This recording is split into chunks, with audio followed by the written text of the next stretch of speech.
Salut, c'est Kevin Ticouli et bienvenue dans ma vidéo. Si je te dis Bad Bunny, Jennifer Lopez, Ozuna, ils ont tous le même point commun, c'est qu'ils viennent de Puerto Rico. Cette vidéo est pour toi si tu souhaites partir à Puerto Rico, si tu veux des conseils ou si tu recherches des activités à réaliser pendant ton voyage à Puerto Rico.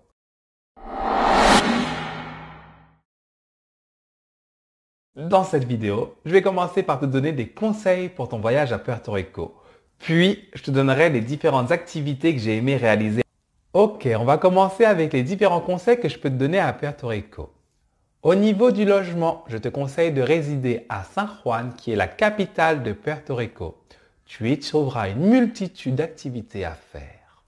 Et pour ce qui est bien à San Juan, c'est qu'il n'y a pas besoin de voiture. Tu pourras te déplacer avec les bus locaux. Le trajet en bus est de 0,75 $. Pour ma part, j'ai résidé dans une auberge de jeunesse à San Juan que j'ai adoré. Le plus qu'il y avait dans cette auberge jeunesse, c'est que les jeunes qui y travaillaient te proposaient chaque soir des sorties. Donc déjà, chaque soir, tu es occupé. Chaque soir, tu rencontres du monde dans l'auberge de jeunesse et dans San Juan, à Puerto Rico.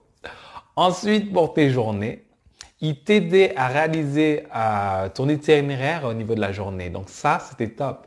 Ils disaient, va par là, va plutôt par là. Ils connaissent le coin et tout. Et ça, c'est vraiment un plus. L'auberge de jeunesse n'était pas insalubre, elle était propre. Il y a une option pour dormir en dortoir ou pour dormir dans une chambre. J'ai pris l'option de dormir dans une chambre parce que je ne voulais pas tout simplement du dortoir. Mais du coup, tu profites d'avoir ta chambre, mais aussi avec les avantages de l'auberge de jeunesse. Et ça, c'est un plus. Pour te déplacer à Puerto Rico, tant que tu restes à San Juan, tu n'auras pas besoin de voiture. Comme je l'ai dit, il y a un service de bus. Il te faudra par contre une voiture quand tu vas vouloir visiter le reste de Puerto Rico. La plupart des voitures, comme aux États-Unis, sont automatiques. De l'aéroport à San Juan, si tu ne veux pas payer très cher, il y a un bus qui emmène de l'aéroport à San Juan pour 0,75 centimes. Ça peut être une solution si tu veux faire diminuer le budget. Puerto Rico est une destination qui n'est pas très prisée par les Français. Ils ont tort. Puerto Rico est une île des Caraïbes magnifique. On y parle anglais et essentiellement espagnol. Maintenant, on va passer aux différentes activités que tu peux réaliser à Puerto Rico. Je te conseille de commencer par te balader dans le vieux San Juan. C'est beau! Les rues sont mignonnes. Quand tu visiteras le vieux San Juan, tu auras la possibilité de visiter le fort de Puerto Rico. Il est vachement bien. Il est payant, donc si tu veux, tu ne le visites pas et tu peux juste rester autour et faire des photos quand même dans les remparts du fort. Comme dans presque toutes les îles de la Caraïbe, à Puerto Rico, on aime le rhum et l'usine Bacardi est une immense usine qui est à visiter. Tu dois visiter cette usine si tu es à Puerto Rico. Ils proposent différents circuits pour visiter l'usine. Et il y en aura même certains avec des classes pour apprendre à faire des cocktails. La classe que j'ai prise, je crois que c'était la plus chère, d'une valeur de 50 $. Mais c'était bien. Donc c'était une classe qui comprenait le visit tour classique de l'usine. Et puis vous allez dans une classe et en fait vous apprenez à faire 3 différents cocktails. C'était bien, sauf qu'on était tous complètement bourrés. Donc dès le 2e cocktail, ça a été difficile de suivre. Donc c'était très marrant. Que ce soit de nuit ou de jour, je te conseille d'aller à la Placita. De jour, tu pourras manger de délicieux plats comme le mofongo. Il y a aussi un supermarché avec des magnifiques fruits de la Caraïbe. Celui-là aussi, il a à faire. De nuit, la Placita. ça devient l'endroit le plus caliente de Puerto Rico. Oh là là là là là là là là. L'ambiance est chaude. C'est là que tout se passe le soir. Maintenant, tu loues une voiture et tu vas dans la forêt, la Rainforest de El Yunque. Tu commences par aller voir la Coca Falls. C'est des magnifiques petites cascades qui coulent sur la roche. Je te laisse le voir en image. C'est très beau. Tu peux aller faire de très belles photos. Ensuite, je te conseille d'aller voir la Yokahu Tower.